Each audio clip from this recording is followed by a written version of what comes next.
চিনতে পারছো বন্ধুরা? এই যে সেই বাচ্চাটা, সেই কদিন আগে যাকে আমি নিয়ে এসেছিলাম বাড়িতে, আর ক্ষত বিক্ষত অবস্থায় ফেসবুকে পোস্ট করেছিলাম যাতে কেউ নেয়, বাট ওকে কেউ নিল না।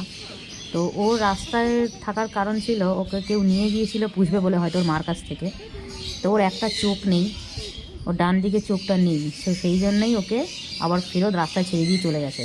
কিন্তু তারা মানে মানুষ না অমানুষ আমি জানি না, তো ছেড়ে যখন দেবে তার মার কাছেই দেওয়াটা উচিত ছিল, ওর মার কাছে তো থাকতে পারতো।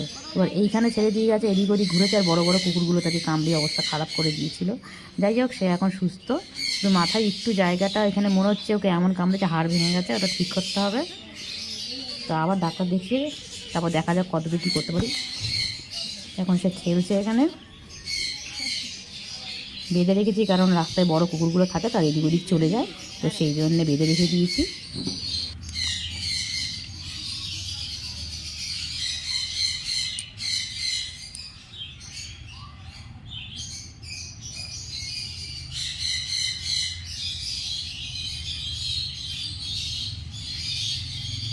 ভাতটা খা।